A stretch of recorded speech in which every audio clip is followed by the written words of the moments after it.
Hi, this is Dawn Olszewski with DOstampingWithDawn.com, and I'm here with another How'd She Do That video. And today is the final in my series of altered Lots to Love boxes. And this one, I think I saved the best for last. This is a cute little purse box. Isn't that adorable? It opens like that, and out slides two Ghirardelli squares. So, let's get started. Just a little reminder, this is in the 2018 Occasions catalog. The framelits are here. They're called the Lots to Love Box Framelits. And you can see they come with a variety of hearts and banner and, of course, the box. And it is a bundle with this cute little heart set, and it's called Sure Do Love You. So the bundle is called Sure Do Love You bundle, but you certainly can buy the framelits separately if you want, but with bundles you save 10%, and they only last while they're in that catalog. So if this were to carry over, it wouldn't carry over as a bundle. All right, so here's what we're going to use. We're going to use, of course, the box, and then I'm also using one of these two kind of notch dies. I've already got my other one out. So for this project, the only thing that you need is a piece of cardstock that measures 6 3/4 inch by 4 1/2 inch, and this is Coral Calypso. You'll put your die on here and you'll run it through the Big Shot. This is what it's going to look like. And what I'm going to do is I'm going to remove these corner pieces. We'll do that in a minute, but before that I'm going to add some scoring. So I'm going to score this at 2 1/4 and 2 3/4. And so you want this edge, your flat edge, on the left side of your trimmer. We're going to take it to 2 1/4 inch and score, and then 2 3/4 inch and score again. Now, what we're going to do is we're going to turn this because I need to trim off 1/8 inch. And the reason that we're doing the trimming afterwards is to make these scoring marks that we just did work perfectly. So let's talk a little bit about that. Right here is the cutting groove, and just right of it is another kind of edge or line, and that's what I'm going to match this up to, and that's going to be my perfect cut for the 1/8 inch that I want to cut off. Now we're ready to do a little bit of trimming and decorating. So the first thing that I'm going to do is do the cutting. Cut this off. And then we're also going to cut here, but we don't want to necessarily remove anything, though I am going to notch these a little bit at an angle like that. And you'll get what looks like this.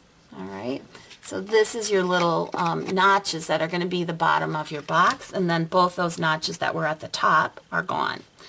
So the next thing that you want to do is you want to add some adhesive, and the adhesive is going to go on the back side, as well as designer series paper. So I've added the paper. It measures 1 7/8 by 2 3/4 inch, and I have two pieces are exactly the same, and you can see that I've already added the adhesive here. Now I use tear and tape.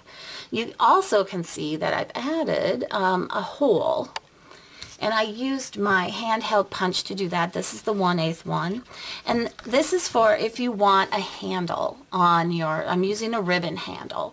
So if you want to do that, this is a point where I recommend adding a hole. So for now, we're ready to fold everything up. So at this point you do want to fold, but we're not going to assemble it yet. Let's get it going. Though we're going to assemble it in a sense that it's like pre-assembled, if you want to call it, because what I want to do is add that little notch. Okay, that's going to kind of hold my cover in place. And how I do that, so this is the trickiest part probably of the whole thing. I want to make sure that my bottom of the box is squared up, nice, and then I'm going to take a pencil and I'm going to mark this right here. Don't worry if you get pencil on your other stuff. You can just erase it like here.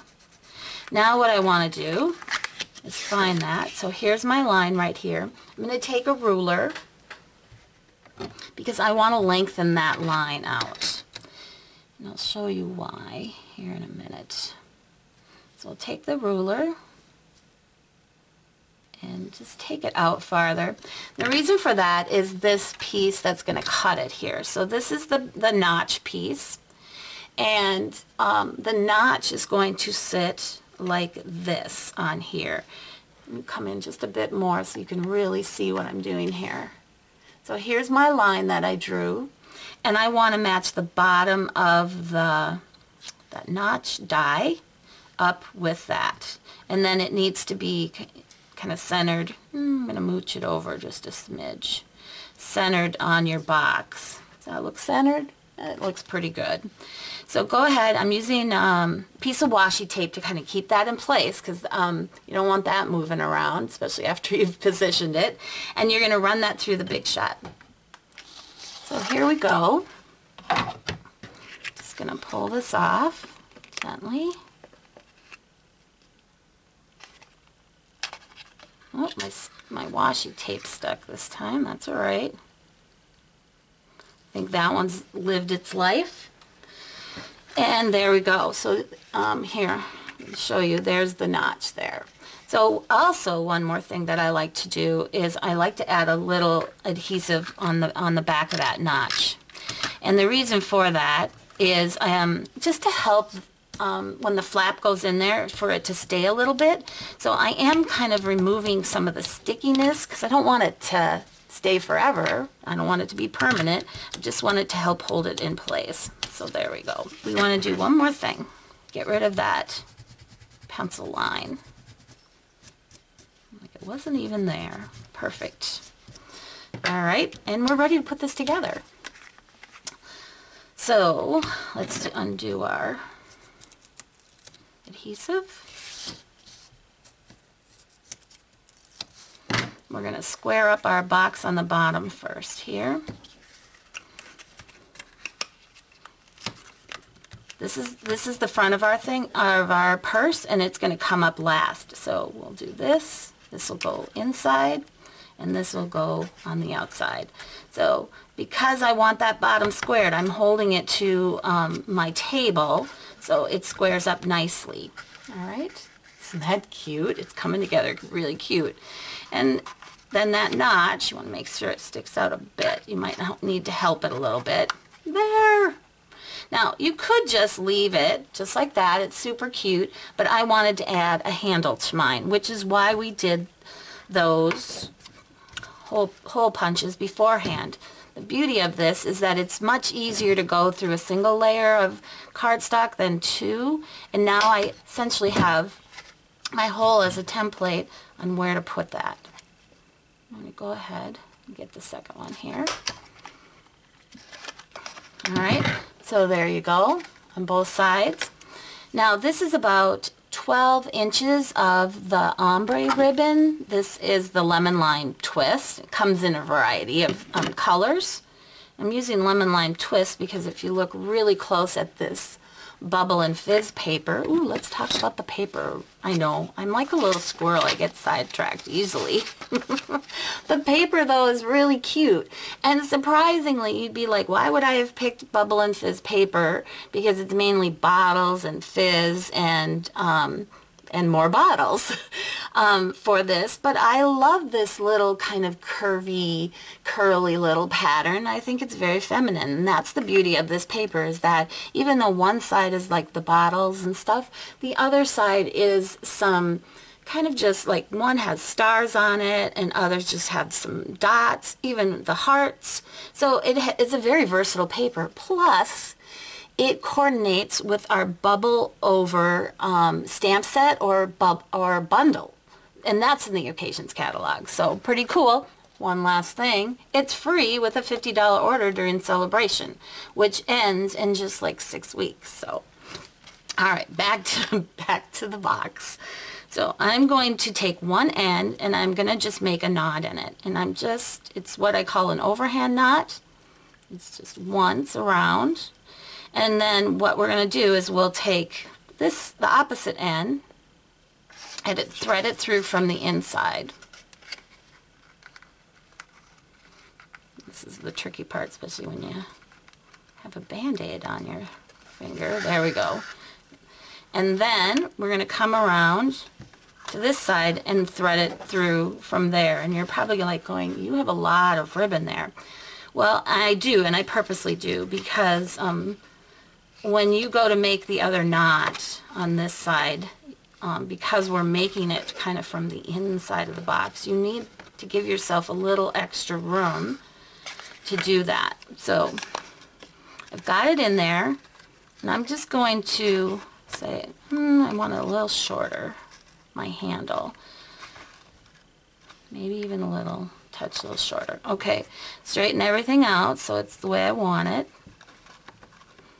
We're getting there. And now I want to position my knot roughly about there. And it's so much easier to do that when you have extra ribbon to work with. Alright, and then kind of move it down. Perfect. And then I'll trim it off. Pull my... Yay!